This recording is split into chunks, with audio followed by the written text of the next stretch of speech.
কুসুমপুর কলেজের বারান্দায় বসে রামু চুপচাপ বই পড়ছিল। হঠাৎ এক পরিচিত কণ্ঠস্বর ভেসে এল। টিনা বলল, তুমি এত চুপচাপ থাকো কেন রামু? কাউকে কখনো কিছু বলো না? রামু বলল, সব কথা বলা যায় না, কিছু কথা মনে রাখতেই ভালো। টিনা একটু হেসে বলল। টিনা বলল, তাহলে তোমার মনে কি আমি আছি? রামু একটু থেমে চোখ তুলে তাকিয়ে বলল। রামু বলল, তুমি নেই এমন দিন কবে ছিল বলো তো? টিনা প্রথমবার থমকে গেল, লাজুকভাবে বলল। টিনা বলল, তাহলে এতদিন বলনি কেন? রামু বলল। ভয় পাই, যদি তুমি দূরে চলে যাও। টিনা নরম গলায় বলল। টিনা বলল, ভালোবাসায় ভয় কিসের রামু? আমি কি কোনোদিন তোমাকে ছেড়ে যেতে পারি? হঠাৎই কলেজে ঘন্টা বাজে। তাদের কথোপকথন শেষ হয় না, কিন্তু চোখে চোখে হাজার কথা হয়ে যায়।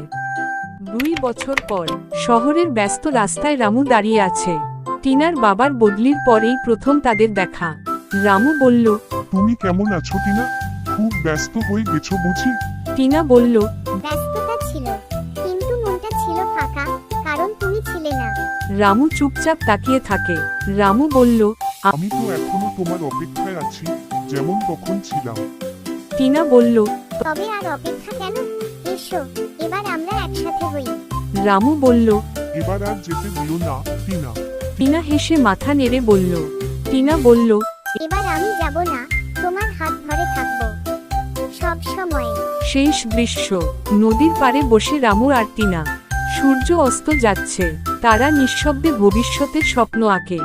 রামু বলল, ভালোবাসা কি এত সহজে হয় টিনা? টিনা বলল, না রামু, ভালোবাসা সহজ না, কিন্তু একবার হলে সেটা চিরদিনের হয়।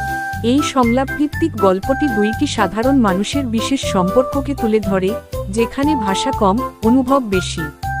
আরও গল্প, নাটক বা চিত্রনাট্য চাইলে জানাবেন।